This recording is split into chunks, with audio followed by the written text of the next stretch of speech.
তৃষ্ণাস রেসিপিতে আপনাদের স্বাগত জানাই। আজকের রেসিপি মুড়ি দিয়ে গুলাব জামুন। বাড়িতে থাকা মুড়ি আর সামান্য কিছু উপকরণ দিয়েই কিন্তু এই গুলাব জামুনটা বানানো খুবই সহজ। এই রেসিপিটা কিন্তু ফলো করলে আপনারা খুব সহজেই বাড়িতে গুলাব জামুনটা বানিয়ে নিতে পারবেন। এই রকম আরও নতুন রেসিপি পেতে আমার চ্যানেলটাকে সাবস্ক্রাইব করে দেবেন, পাশে থাকা বেল আইকনটা প্রেস করে অল নোটিফিকেশান করে দেবেন, যাতে করে আমার রেসিপি সবার আগে আপনার কাছে পৌঁছে যায়। আসুন রেসিপিটা দেখে নেওয়া যাক। এখানে আমি প্রথমে এক বাটি মুড়ি নিয়ে নিয়েছি। মুড়িটাকে এখন মিক্সার গ্রাইন্ডারে ভালো করে গুঁড়ো করে নেব। এখানে আমি মুড়ি গুঁড়ো করে নিয়েছি। মুড়ি গুঁড়ো ভালো করে চেলে নিয়েছি।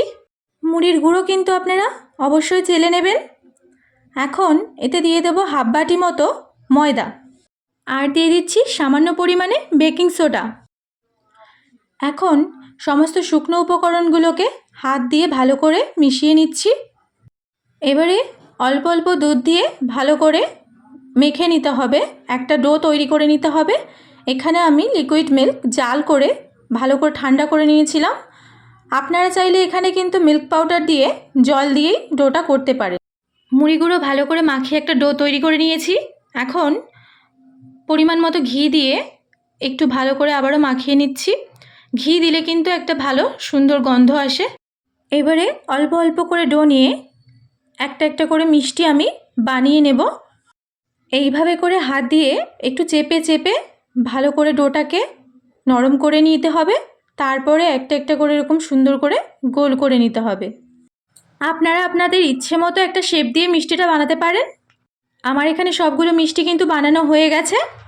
এখন একটা প্যান বসিয়ে পরিমাণ মতো সাদা তেল দিয়ে দিচ্ছি। তেলটা গরম হয়ে গেলে এরকমভাবে মিষ্টিগুলো তেলের মধ্যে দিয়ে দিতে হবে। মিষ্টি ভাজার সময় কিন্তু গ্যাসের আঁচটাকে মিডিয়াম হিটে রাখতে হবে, যাতে করে মিষ্টিগুলো খুব ভালোভাবে ভাজা হয়।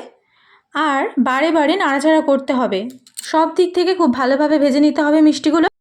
খেয়াল রাখতে হবে মিষ্টিগুলো কিন্তু অনবরত নাড়তে হবে, না হলে কিন্তু একদিক থেকে বেশি ভাজা হবে, একদিক থেকে ভাজা হবে না। তাই জন্য বারে বারে মিষ্টিগুলোকে নাড়াচাড়া করে নিতে হবে। বেশ কিছুক্ষণ নাড়াচাড়া করার পর দেখবেন মিষ্টির রঙটা চেঞ্জ হয়ে আসবে। এরকম কালার হয়ে আসবে যখন, তখন মিষ্টিটা ভাজা হয়ে যাবে। এখানে আমার মিষ্টি কিন্তু পুরোপুরি ভাজা হয়ে গেছে। রেসিপিটা ভালো লাগলে অবশ্যই আমাকে কিন্তু কমেন্ট করে জানাতে পারেন। এখন আমি মিষ্টিগুলোকে তুলে নেব। মিষ্টি ভাজার সময় কিন্তু রঙটা এরকমই দেখতে হবে। দেখুন কত সুন্দর দেখতে হয়েছে। এখন তৈরি করে নেব চিনির শিরা। তার জন্য দিয়ে দিয়েছি এক বাটি পরিমাণ চিনি, আর একই বাটি মেপে দিয়ে দিয়েছি এক বাটি পরিমাণ জল। চিনি আর জল কিন্তু খুব ভালোভাবে ফুটিয়ে নিতে হবে। আর যখন ফুটে উঠবে এরকমভাবে, তখন দিয়ে দেব 3টে এলাচ দানা। আমি এলাচ দানাটাকে কিন্তু ফাটিয়ে দিয়েছি। এখন ভালো করে নাড়াচাড়া করে নিচ্ছি।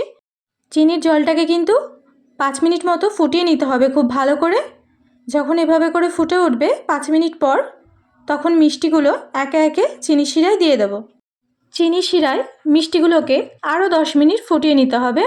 কিছুক্ষণ পর মিষ্টিগুলো এভাবে যখন ফুলে উঠবে, তখন গ্যাস অফ করে দিতে হবে। এখানে আমার মিষ্টি তৈরি হয়ে গেছে। রেসিপিটা যদি ভালো লাগে অবশ্যই একটা লাইক করে দেবেন। আমার ভিডিওটা দেখার জন্য আপনাদের অসংখ্য ধন্যবাদ। সবাই খুব ভালো থাকবেন।